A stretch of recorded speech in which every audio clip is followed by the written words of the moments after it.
And just anybody that we bring on any of the sales calls, people ask us a bunch of questions. So it's just going right down the line. If you take anything away from this, it's what can I do? 3 things in the next hour. They're going to boost my business in terms of online sales and really just make my CityHive site better. So Margo, I'll let you go with the FAQ that we have from our people and also the sales calls. Amazing. Thank you, Alden. So look, I'm going to kick off with the first question, and these are questions that we've got obviously coming through. So we pay $149 a month for CityHive, but only get 5 online orders. Is it worth keeping? I love hearing this question. The reason being, yes, the answer is yes, because you can look at it 2 ways. What would a website cost? One, that's connected to POS, XYZ. And then let's take the orders just away. What are the other benefits of having a website, period? Right. So in terms of building your own website, we work with a couple merchants who literally built it like on WordPress from scratch, and like you're easily in $10,000 minimum, in addition to paying a developer $150 an hour to fix anything that's going on, in addition to having to manage your inventory, upload everything yourself. So if you go that route and actually want, like whether it's Shopify, WordPress, XYZ, and build it yourself, that it's actually going to be just astronomically more expensive. And why not let a company that's invested $20 million at this point, or I don't know, just arbitrary number, but millions of dollars, just use their resources, and they're always coming out with new features and cutting edge. CityHive is, I give CityHive so much credit for being one of the, just like honestly, like most technologically just advanced companies when it comes to SaaS, and especially in ecom. So I give them that. Outside of that, you're not just getting orders. I mean, you're getting your presence is out there, the fact that you actually exist. There are the SEO benefits, which outside of custom WordPress sites, SEO and CityHive is going to beat out everything else, quite frankly. So you have to look at it the bigger picture, where it's like, yes, you may have only made $20 off of the site itself after XYZ, like when you're just looking at your bottom line profit, but you've gotten your name out there, you're actually showing up on Google. So people are finding you organically and coming into the store, and that's how you win. And so again, you have to think of it bigger picture, but yes, 100% worth it. Between even having the app too at 149, because their 99 is just the website. Amazing. Thanks for that. And I think this leads right nicely into the next question. So is a website necessary? I guess a liquor store might feel like they're doing quite fine, just attracting customers with word of mouth. So is a website necessary? I love hearing this too. So during COVID, that's when it kicked everything off, where delivery orders, online orders, XYZ. But yes, I think in this day and age, if it's something that can be done economically and it gets your name out, and again, everybody's online, half the world's on Facebook, which I know is not related to this, but just another channel. I think that for the cost of what it is, if you're going to do anything in marketing, literally just one thing, just get a CityHive site up, $99, and there are going to be so many added benefits. So I don't think it really matters how much money you're making. That $99 is going to pay back tenfold at the end of the day for all of the larger benefits. And again, if you're not doing that and all the people around you are doing that, then they're going to take your customers. Whether they take your normal customers, your existing ones, your loyal ones, or they're more likely going to be taking the new people that are coming in. So people that are just moving in, who don't know what liquor store they want to be loyal to, or the people who are just passing through, those visitors, which again, Google Ads is a good channel for that. But just by itself, organically, that a website is totally worth it. Why I really like CityHive as well is the second that you get the Google Merchant Center connected, that you can get the local shopping ads on there, which is kind of one of those hacks that nobody does, and CityHive doesn't help people with setting up right up front. But the local shopping ads, you're literally running free ads. So it's like, okay, I'm getting $50 in free ads. So take the $99, take $50 off. Now you're at $49. The SEO benefit, just like from that, is like if you had a WordPress site, you'd be paying an SEO agency a minimum of like $799, $1,000. So it's a month. So just like all of the benefits together. But yes, I think in this day and age, if you don't have a website, even a basic one, then you're just losing sales. You don't want to grow. Great. So I think then with the CityHive charges, the transaction fees that are on top of the monthly fees, how does a liquor store stay profitable? Uh, well, that's it's such a loaded question because, like, obviously, it depends on your size. So, what kind of case deals are you doing? Can you maximize the savings? Whatnot? Like, I mean, we have some stores who, I mean, they'll buy Tito's handled by the pallet, like 5, 10 pallets, because they can do that volume. Like, they're not going to be on COD. Like, they can afford to stockpile like that. They have not just they have the space, they have the physical space. Literally, not even just the money, but the physical space to do that. What I would say is you look at it where like you're going to get customers who otherwise would not shop at you if you didn't have like a website, period. But you're going to get those customers, and let's say they have a good experience and they know your name now, they know that you exist. They may then come in store where you're going to make more of a profit margin. And then when they're in store, you can upsell them, you can do XYZ. So I again, I think it's a larger strategy where yes, they're going to take more of a cut. Again, some people are working on such razor thin margins, where especially with spirits that like you're not making any money. But let's say that you break even, but you do get their contact information. You can then market to them, email if they have the app. You can do push notifications, SMS if you have the phone number. So I think it's kind of like in this day and age, I think I saw a statistic and it was like 3 or 4 years ago, you could get away with being on 3 different channels. So like think of like organic social, like organic Facebook posts, like that's one channel, Google ads, that's another channel, email, that's another channel. You get away with 3 channels. Nowadays, you need to have a minimum of 7. And that I believe that stat is coming just like straight from Google. If you want to be competitive in the market, again, like our big thing is, and like that's why like we have the white glove, where it's like we throw everything, all the different possible channels, and then we like new channels that come up. So like AI search is a big thing. So we're adjusting what services we do to stay in line with AI search. Like geofencing is a big thing. So we do geofencing. So I think that yes, you have to think of it like what are all holistically, what are all the benefits? Like what's my ROI? And if you are just breaking even on the online side, that you're going to see benefits elsewhere. They may not just be completely visible right up front. That's great. So I think then it would be nice to share what the number one CityHive feature is that nobody may be using that really allows them to start printing money. Autopilots. The if you were to do one thing right when you sign up, I mean the Google Merchant Center, making sure that you have the local feed set up, number one, but the autopilot. So what does that mean? These are just automated marketing that's going out. Now CityHive does have their kind of weekly deals that they do, and you can set up for those, and then you can auto approve or you can manually approve those that are happening. But with the autopilots, what does that mean? So abandoned cart, if somebody comes and shops, as long as they have an account, so you have their email. If they leave stuff in the cart, then you can set it up, and it's all 100% customizable. But you can set it up where they get an email, a push, an SMS, like, hey, you left some stuff. Do you want to check out? Do you want to finish shopping? So like that's an abandoned cart. You can do like after somebody's purchased that you get Google reviews, and like Google reviews are huge. And again, Google reviews, like it doesn't matter how many you have in total. It's actually how recent are they and the fact that they're coming in consistently. Because again, like let's say you have 1,000 reviews from 5 years ago and you haven't had a review since, or there's somebody who has 50 reviews, but they've gotten like 5 every week for the past 10 weeks. Google is actually going to favor the one with 50 because they're more recent. It's showing that there's more legitimacy to the business because it looks like it's actually open versus the 1,000. So that's a hot tip right there. But yeah, the autopilots, you can do stuff like birthday when people are just signing up. You can kind of put them on a drip there. Which if you have a first purchase promotion, you could be like 10 off 50 free delivery, whichever one you choose. So you can do all of this different messaging, and then that's just you don't have to lift a finger after you set it up. And let's say you do no other marketing period, you just have these set up, you at least know that you're doing, I don't want to say the bare minimum, but like you're doing more than actually what a lot of merchants do in terms of re-engaging the customers that you're getting automatically.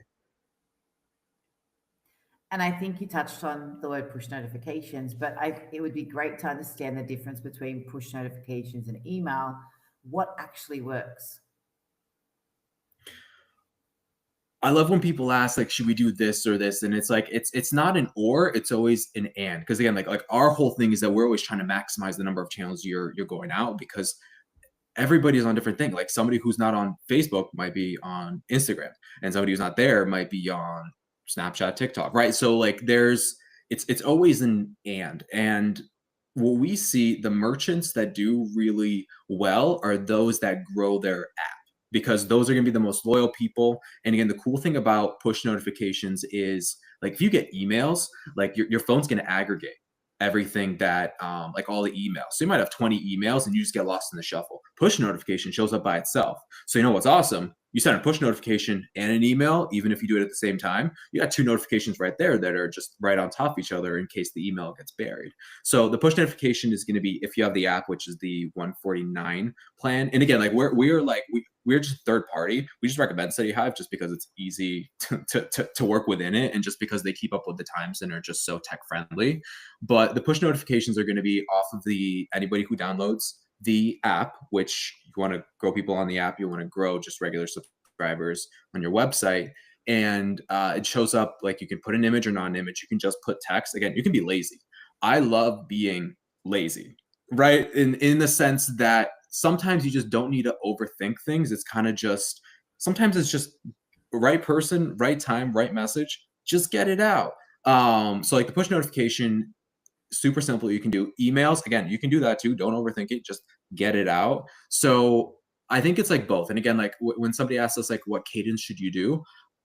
I like doing 2 a week, only because like it's enough. And again, like you can like subdivide it by like just but people who have an interest in wine, people who have an interest in whiskey. So you can do it that way, in which case, like let's say that they're not a part of the same group, then they're just getting 1 a week. So you could start layering it and have 7 different groups, and technically each group is only getting 1. But people who are interested in tequila and you send them a tequila email, they're going to be more likely to open it, number 1, convert, number 2, and then you can do the messaging more in depth because they are going to be more inclined to know background information.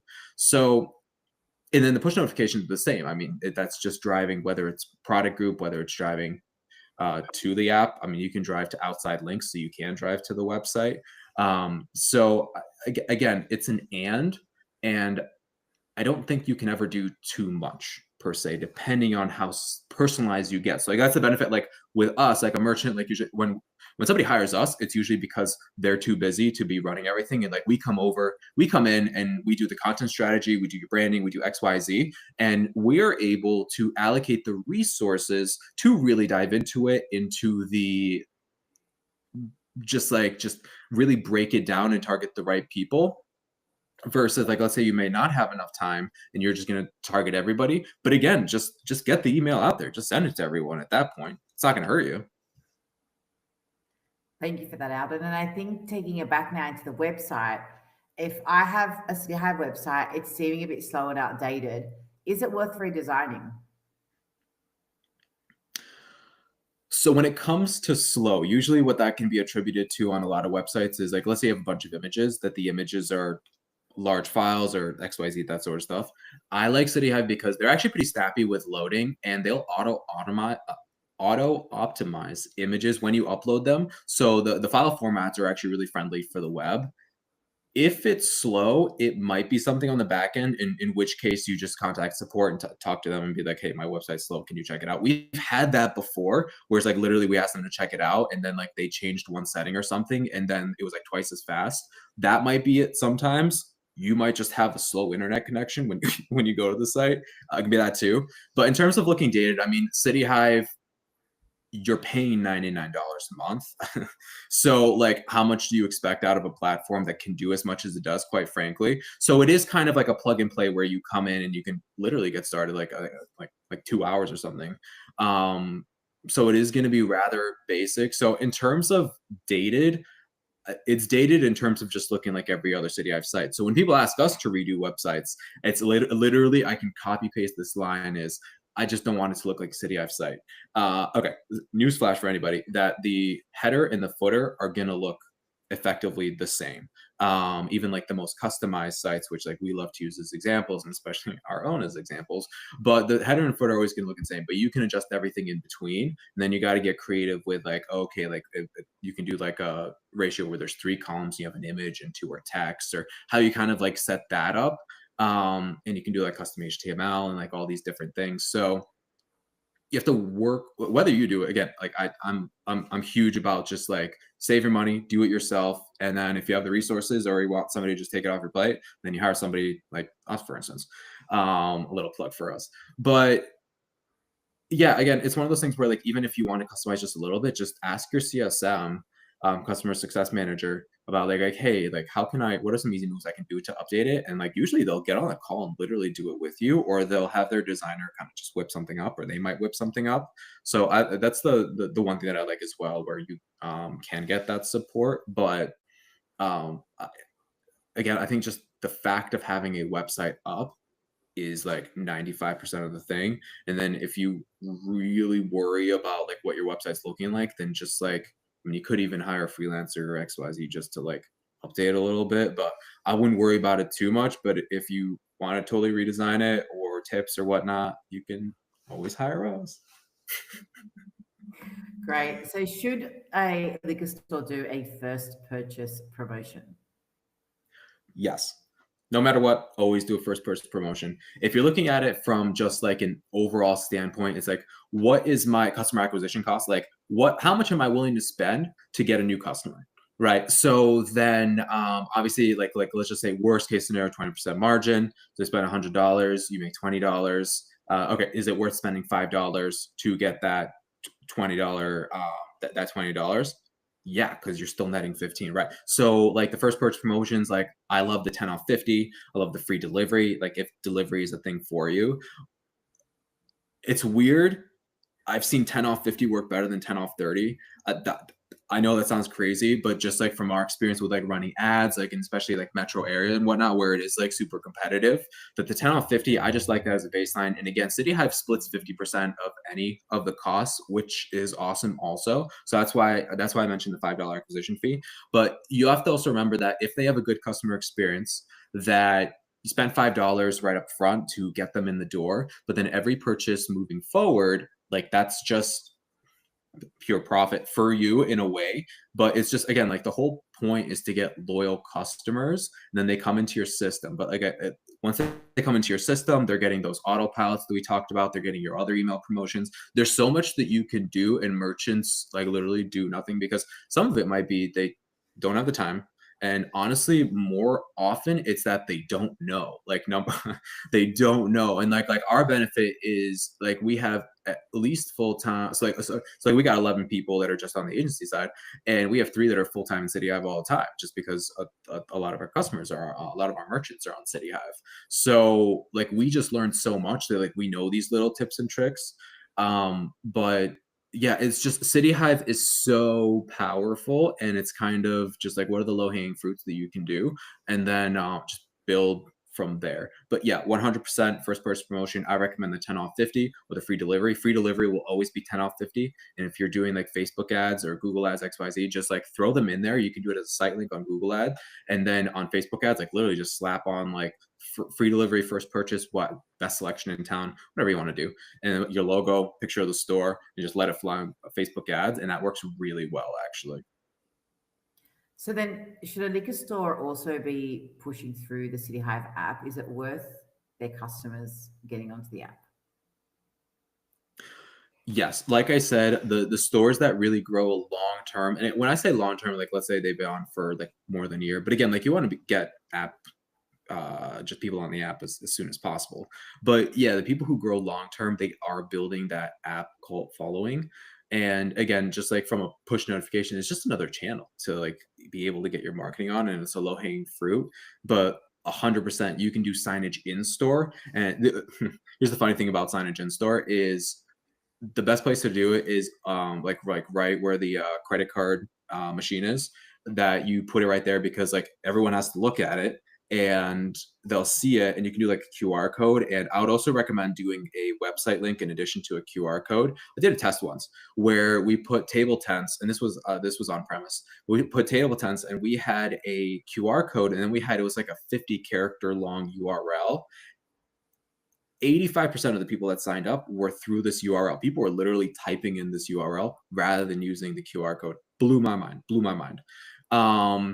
But yeah, in store. So like at the cash register. And then the second thing is when they're leaving the store, that you put it right on the door leaving the store, because, and the reason I say this, if you put it entering the store or throughout the store, people are going to, I do this. I literally do this.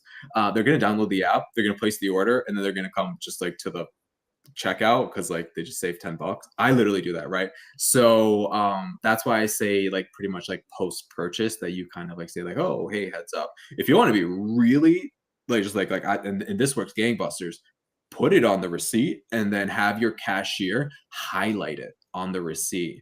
That we wouldn't imagine. It's a very simple thing, and you gotta like they're your employees. Just like it's gonna increase your business, just make them do it. But you wouldn't believe how successful that is by just like having an employee like, oh hey, heads up, on your like next time you want to purchase, like just order through the app. You get that. The benefit of getting people for the app, like so like we hear the objection of, okay, why would I try to get people to purchase online or through the app when I can get people to just come in store? I get that, but you get that it's all about the contact information. Because when you get the contact information, if you are doing marketing to the full extent, you're going to hit them like 10 times a week.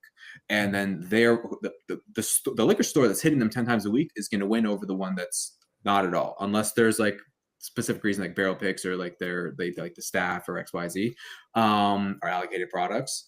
But yeah, 100% I would start pushing for the app. Yeah, great. And I love that, having it on the receipts. I think it's always great to feel something and walk away with it in your hand. So then, if we can maybe just step into what integrations actually matter for CityHive, could you take us through that? Yeah, there's a lot of integrations now. If let's say you just got your website on CityHive, right? You're just starting out, whatnot. The first thing you want to do, Google Analytics, because Google Analytics can only track in Search Console, Google Search Console, both of those in the back end. They can only track going forward, so you can't get historical information backwards. So like we've had people who have been on CityHive for years and didn't have Google Analytics account, and like that does it does such a disservice to anybody coming in, or even if you're curious about like what are the analytics of like how many people are in my site, what are the trends, where are they coming from? They coming from ads, are they coming from search, Google, like organic search, like XYZ, that just get it up. It takes like 3 clicks, and then on the CityHive team, they'll set everything up. They send you a notification. The cool thing about the Google integration, so Google Merchant Center, that's one integration there, and then the Google Search Console and Google Analytics, those 3. When they set everything up, like they figured out how to have the CityHive and the POS sync perfectly into everything. So they've done so much work for you. So that's the benefit as well, where like down the line, if you set up like Google ads or anything, that everything's already set up for you, ready to go. So if you're just like do one thing right off the bat, just go in there and just push those in. Yeah, and again, like I'm all about like what are the quick wins that you can do to increase your business, and like that's like the one that I would recommend, just kind of like right off the bat. And then the second thing I would recommend is set up a meeting with your customer success manager. They do like 30-minute blocks, and then you can ask them like all the questions you have under the sun. And that has nothing to do with integrations. It's kind of like overall, and you can ask them like oh, like what are like some tips? Like obviously, like we can talk about tips that we have for CityHive sites when they just come on, but like what are some tips? Like can you make me graphics? Can we update the homepage? And they will help you customize things. So I think that's number one thing, where like you don't have to pay an outside party. Hop on with the CSM and they can customize, for instance, their homepage, because that's a really hot issue for people, that they like want to update their homepage. So yeah, those are like, if I were to do one thing right when I hopped on, that's what I would do. And a lot of merchants who have been on the platform for a long time have also not done that. So that's a great starting point, I think. Yeah, great. So I guess now we've got our website and everything's up and running. But as a liquor store, I don't have many customers on my CityHive platform just yet. So what can I do? Because I really want to begin to market to them more. And you're saying to get more people onto the CityHive, just like the ecosystem. Correct. Yes. Yep. So what you can do is, let's say you have contacts in your POS that when you sync the POS, you can bring all those in and then do a two-way sync on top of that so that they're syncing back and forth. But if the POS for whatever reason isn't working or can't do like whatever, that you can just export it as a CSV and then import it as well. And again, the benefit of like CityHive, like yes, it's a website. Honestly, from a marketing engine standpoint, that's a lot of the power. So what you can do is bring in people from your POS and then market to them, and then that drives them to the website, and then that at least starts to get that engine going. If you don't, if you're not tracking through the POS, a lot of people aren't getting customer information. It's like I said, like SEO and search and whatnot, the second that you get this all up and running, and let's assume and hope that you have a Google business page. But once you get it up and running, that you're showing up in search, and when people are naturally searching for products like a store near me, that you'll start showing up, and it will be slow. Like if you don't do anything, it will be slow right up front. And like we see that like merchants may only get like 2 orders, like 3 orders, like 3 months in or something. So like a lot of people will actually quit and leave CityHive when they see just like, oh, I've only gotten 2 orders and I spent 149. Going back to our first question, it's like, okay, what did you do to actually get new customers? But again, Google ads are huge and you can do that really cost effectively.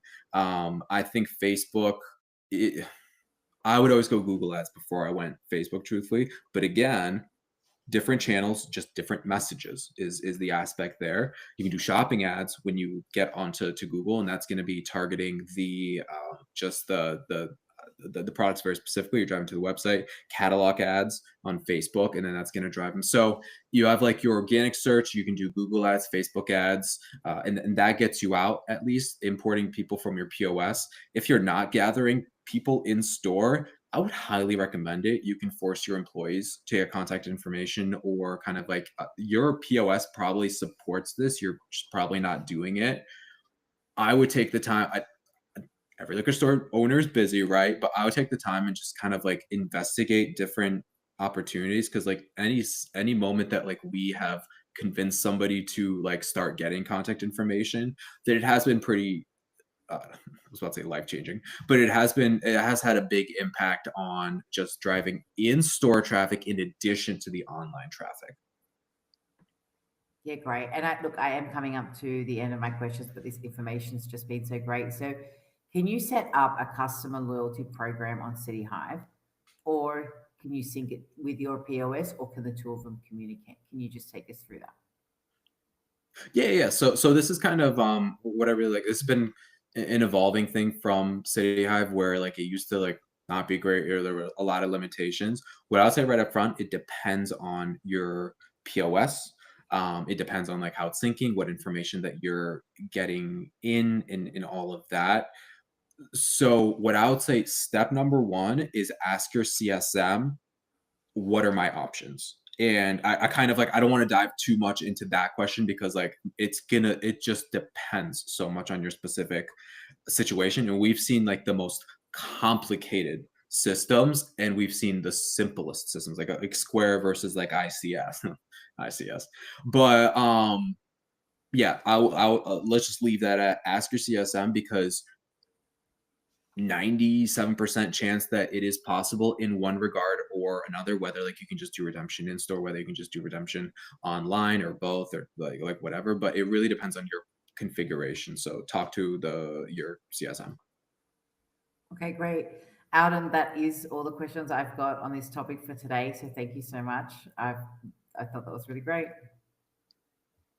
Yeah, of course. And like I think there's just like I said, to wrap it up, I would say there are so many things that people can do on CityHive, and it's just like, what are the low hanging fruit? What are the, like, let's say you were to just do three, or let's say you were to do one every week, and there are three main ones. that it's kind of like, don't try to tackle everything at once, just do it little by little. And what I like, what I love to do with stores is, okay, the owner doesn't have, like you, the owner doesn't have the time. Just force your manager, assistant manager, just force somebody to look into it. Why not? You're already paying them. So yeah, those are kind of my thoughts. Like, it's like, don't like stop overthinking things and just do it. But yeah, no, overall, I love answering questions. Like, like I love getting on sales calls, whatnot, because it's just like, how can we help merchants? And again, like people don't have to work with us. Like I just like been in the industry for over 10 years. I just like talking to liquor stores. So yeah, love this. Thank you for the questions. And we will until next time. Bye for now.